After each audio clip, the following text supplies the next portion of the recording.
ঢুকলেই বিথির গোপন তথ্য ফাঁস। বিথি অহংকারী, অল্প পানির মাছ বেশি পানিতে আসছে, এই জন্য অহংকার বেড়ে গেছে, দেমাগ বেড়ে গেছে।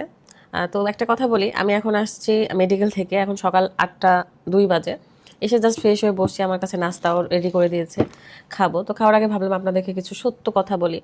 তো ফারহানা বিথি হচ্ছে অনেক অহংকারী। এই অহংকারী মেয়েটা কি করে জানেন?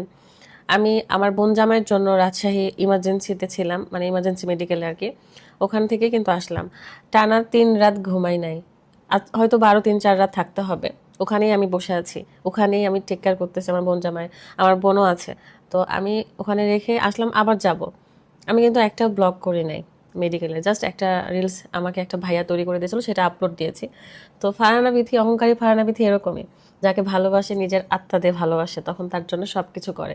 সেটা আমার জীবনে যাই হয়ে যাক, আমার জীবনে আমার ফ্যামিলির সাথে যুদ্ধ করতে হোক, আমার কাছের মানুষের সাথে যুদ্ধ করতে হোক, কিন্তু আমি যাকে ভালোবাসবো তার জন্য আমি সব কিছুই করি। আমার বাসায় কিন্তু গেস্ট আসছে, ঢাকা থেকে ফাহিম ভাইয়া, মুস্কান আপু আসছে, এবং কক্সবাজার থেকে কাজল আসছে, কাজলের বাবা আসছে, চাচা আসছে, সবাই আসছে।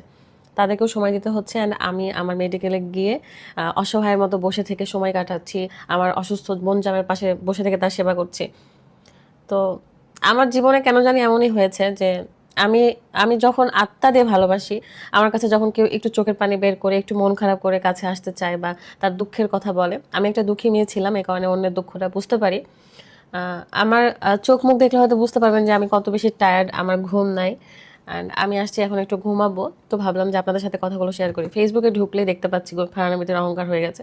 আমি কখনো মানুষের বিষয় নিয়ে বদনাম করতে ফেসবুকে পছন্দ করি না, এমনকি পার্সোনাল লাইফেও আমি কখনো কারোর বিষয় নিয়ে গসিপ করে সব পছন্দ করি না। আমার নিজস্ব একটা পরিচয় আছে, আমার নিজস্ব একটা জায়গা আছে, সব কিছু আছে। শুধু নিজের পরিশ্রমে করে এসেছে এখানে, আর হাজবেন্ডের সহযোগিতায়। আমার নিজের পরিশ্রমে আমার নিজেরই জায়গা তৈরি করা, কখনো কারোর হাত ধরে এখানে আমি আসি নাই, কাউকে দয়া দেখিয়ে তার কাছ থেকে ইমোশনাল ভালোবাসা নিয়ে এখানে আমি আসি নাই। যদি আসতাম তাহলে তাকে মাথায় তুলে রাখতাম। যখন আমার সাহায্যের প্রয়োজন ছিল, যখন কারো সাপোর্টের প্রয়োজন ছিল, তখন আমার পাশে কেউ ছিলই না, কখনো কখনো কারো সাপোর্ট আমি পাইনি। তো সেটা আমার ছোটবেলাকার কথা, বিয়ের আগের কথা। কিন্তু আমার হাজবেন্ড আমার লাইফে আসার পর থেকে তো আমি আলহামদুলিল্লাহ অনেক ভালো আছি, সে আমাকে ভালো রেখেছে। আমি কখনো মিডিয়াতে, আমার ছোটবেলাকার কথা, বিয়ের আগের কথা। কিন্তু আমার হাজবেন্ড আমার লাইফে আসার পর থেকে তো আমি আলহামদুলিল্লাহ অনেক ভালো আছি, সে আমাকে ভালো রেখেছে। আমি কখনো মিডিয়াতে মিথ্যা কথা বলি নাই, মিথ্যা কথা বলে টাকা কামাই করে খাইও নাই ভাই। তো বিষয় হচ্ছে যে মানুষের সত্য ঘটনা যদি ফাঁস করে দিই, মানুষের যদি মুখোশ ফাঁস করে দিই, তাহলে কিন্তু তারা সম্মানে বেঁচে থাকতে পারবে না। তাই আমি কখনো কারো সম্মান নষ্ট করতেও চাই না, সুন্দর জীবনও নষ্ট করতে চাই না। যে যার মতন ভালো আছে ভালো থাকুক।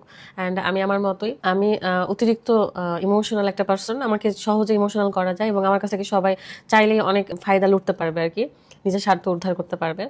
এখন সেই পজিশন আমি তৈরি করেছি, নিজের আমি সেই পজিশনটা তৈরি করেছি বলে কিন্তু মানুষ আমাকে ফায়দা লুটতে পারে। আমি বদনাম করে হোক, আমার সুনাম করে